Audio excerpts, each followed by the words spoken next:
Bueno, atención, porque vamos a hablar de la posibilidad de modificar la edad jubilatoria. Esto lo dijo de alguna manera el ministro de Trabajo. ¿Vamos a tener que trabajar más, Silvita, para jubilarnos? Bueno, lo que él dijo es, vamos a tener que discutir esto en algún momento, sí, ¿no? Lo cual no sabemos en qué momento, si falta mucho, si falta poco. Recordemos que el gobierno anterior, el gobierno de Cambiemos, había planteado y hasta había dejado establecido en una ley que se autoimponía un plazo de 3 años para hacer una reforma integral del sistema jubilatorio, que seguramente este tema lo iba a incluir, y pasaron los 3 años, ya van a ser casi 4, y no discutimos nada de fondo. Sí. Ahora, este tema siempre está en la discusión y siempre se dice que en algún momento lo vamos a tener que discutir, como dijo hoy el ministro de Trabajo, Claudio Moroni. Recordemos cómo es el sistema general hoy del ANSES. Hoy los varones se jubilan a los 65 años, las mujeres a los 60. En la gestión anterior hubo un cambio aprobado por el Congreso, pero que no tuvo que ver directamente con la edad obligatoria a la que alguien se retira, sino que tuvo que ver con los plazos de intimación, en qué momento una empresa puede intimar a un empleado. Es decir, una persona que se tiene que jubilar, pero que quiere seguir trabajando, más allá de la edad jubilatoria. Se hizo como un aumento, pero voluntario. Exacto, sí. Antes te podían intimar a los 65 años, en el caso de los varones, y se pasó a los 70. O sea que quien quiere seguir trabajando puede hacerlo. 5 años que más. No tenés ningún, o sea, no se generó incentivos tampoco a que vos optes. O sea, ¿cuál es tu incentivo? Bueno, la a fórmula te da trabajando? Un poco más por cantidad de aportes, por años de aportes. Sí, si te faltan años, capaz que te conviene, digamos. Bueno, es que, claro, para hacer la intimación tenías que tener los 65 años y los 30 años de aportes, que es lo que exige el sistema. Claro, vos decís que no hay ningún incentivo extra. Porque en realidad el incentivo en sí mismo es decir, bueno, puedo seguir trabajando. La diferencia entre el sueldo y la jubilación. También, ¿no? La fórmula te da un poco, porque por años de trabajo te da un poco más. O sea, cuanto más aportas por fórmula, sí se te da un poco más. Pero esos últimos años no es que ponderan mejor, digamos. No es que decís estos años de plus que vos trabajás. No, en realidad la fórmula te contempla los últimos 120 salarios con aportes, los actualiza y te hace el promedio de eso. Sí, por ahí, bueno, hay que ver cuál es tu salario. Mejor, lo que pasa, bueno, es también, no necesariamente tus mejores salarios son los últimos. No necesariamente. Bueno, pero habría que buscar la fórmula de que esos 5 años te generen realmente un plus, digamos. Bueno, eso es importante lo que está diciendo, porque una de las cuestiones que siempre te dicen los especialistas cuando se empieza a debatir esto es, no podés o no deberías, mejor dicho, hacer una reforma aislada. O sea, decir, solamente voy a tocar la edad jubilatoria y no mirar qué es lo que está pasando con el resto del sistema previsional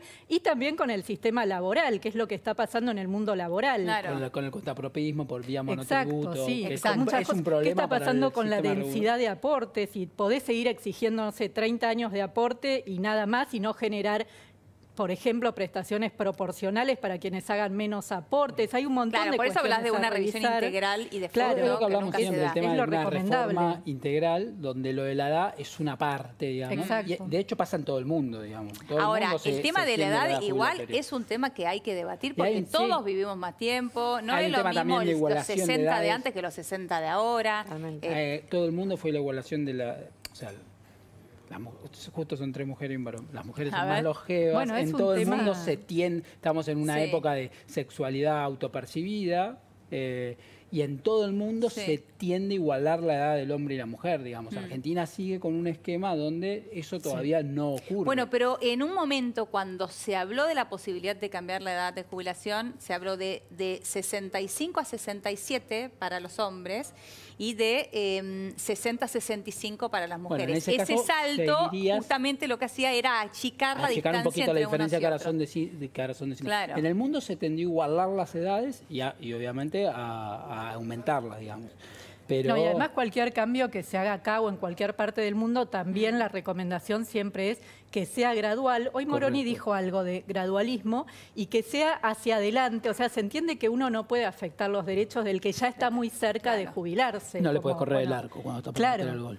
Y después, bueno, establecer una cantidad de años. Estás a un año de jubilarte y te cambian la edad jubilatoria. Claro, ya hiciste 29 años de aporte y te falta el último nada más y te cambian después la condición y es medio injusto, no es para nada recomendable y eso además es lo que más conflicto genera, porque no solamente acá, en cualquier parte del mundo cuando se habla de edad jubilatoria se genera conflictividad social. Claro. Entonces, también hay que hacerlo de la manera más amigable posible, ¿no? Y una cuestión es ese gradualismo. Y otra cuestión que siempre se habla a los especialistas, pero por ahí a veces no es tan fácil, es esto de generar mecanismos que no sean obligatorios. O sea, esto de generar los incentivos para que sea voluntario, como, bueno, en este caso que la empresa no pueda intimar, pero hay países que lo resolvieron de otra manera. Por ejemplo, hay un caso que es el de Suecia, que muchas veces se señala. ¿Cómo lo hicieron? Ellos se manejan mucho con las tablas de expectativas de vida.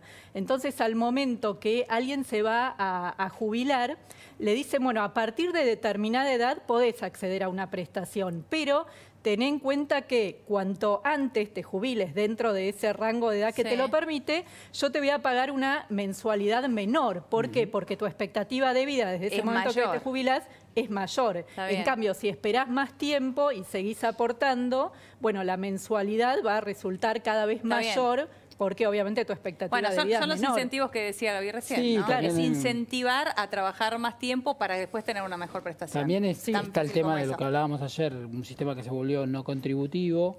También, bueno. Y entonces donde vos podés acceder a la jubilación sin haber contribuido, y encima que en un mercado laboral donde empiezan a haber formas contractuales donde el nivel de aporte es mucho menor, digamos. Entonces esas cosas se combinan y generan incentivos perversos. Entonces el que aporta mucho, después dice, ¿para qué estoy aportando yo si al final todos estos... O sea, eso es lo que se rompió y eso es lo que la reforma debería resolver sin quitar derechos, digamos. Debería haber un componente no contributivo porque la realidad se impuso por sí misma. Yo tenía un profesor en la facultad que decía que si vos te comías un plato de sopa entre un montón de gente hambrienta, el problema era de vos que te estabas comiendo el plato de sopa de un montón de gente hambrienta y que no te dabas cuenta de la realidad en la que habías quedado inmerso, digamos. Y es verdad, eso pasó en parte con el sistema previsional. Pasa que se resolvió mal y rompieron el sistema. El problema fue el cómo se resolvió. Claro. Y después tiene que haber un componente contributivo que ese tiene que ser un plus arriba del no contributivo. Claro. Pero es una reforma mucho más amplia. Ahora, una cortita, porque me tengo que ir con Juanpi, pero en el caso de los jueces también se quiere cambiar la jubilatoria. Sí, efectivamente, de 60 a 65 años. Esto es algo que, en general, además, los jueces resisten muchas cosas del proyecto del gobierno, no este punto. En general están bastante de acuerdo en que... se jubilan grandes, en realidad. Sí, depende, hay de todo. También están los que se jubilan a los 60 y se pueden ir a trabajar a un estudio jurídico y están en perfectas condiciones de hacerlo. Ese es otro de los temas. Pero uno de los planteos que se hicieron este fin de semana analizando este proyecto es mujeres entonces a los 65 también. Entonces, las mujeres juezas tienen que esperar a los 65 años para jubilarse, peor que en el régimen general, que hoy se podrían jubilar con 60. Estarían en desventaja con el de régimen general. Y lo que decían es, no es esto, y por eso es interesante lo que planteábamos, ¿no? ¿No es esto el principio de una intención del gobierno de proponer un cambio que sea elevar, y después Moroni lo dijo abiertamente, el régimen general, porque no tiene sentido que las juezas tengan que esperar 5 años más que el régimen para jubilarse? Es que el mundo fue ahí. El tema es que no debería quedarse, o sea, no es que está mal discutir la edad jubilatoria, porque es algo que el mundo hace constantemente, porque constantemente va cambiando la demografía de la sociedad. El tema es que el problema del sistema previsional no se agota ahí, no debería quedarse ahí, como no debería quedarse en discutir la fórmula de actualización. Sí, claro, totalmente. Bueno, ahora, la PUAM, la prestación universal para el adulto mayor, que es la que se da sin aporte, sin necesidad de aporte, se da a los 65 años y ahí no importa si se es varón o mujer. Es verdad que en esta época todavía siguen vigentes en algunos casos moratorias para algunos grupos de mujeres y se mezcla un poco con esto, pero la PUAM justamente se creó como una prestación para darle continuidad en el tiempo y la edad se unificó, varones y mujeres. Claro. Sí. Para cerrar el tema de los jueces, hay a partir de esto, antes de conocer también las palabras de Moroni, se hablaba de la posibilidad real de jueces que preferían renunciar antes que tener un nuevo régimen jubilatorio, una nueva edad. Y lo que dicen es, si van a cambiar la ley, yo estoy en mejores condiciones. Si cuando llegue el cambio de la ley, yo ya estoy jubilado, o inicié los trámites, perdón. Te tienen que haber salido la jubilación, pero si ya te salió... Sí o no, eso también lo están viendo. En el momento en el que vos tomaste la decisión de jubilarte, no podés depender... todo esto va a estar, y además va a judicializarse sin ninguna duda si se aprueba el proyecto. O sea que veremos después cómo interpreta la justicia esto.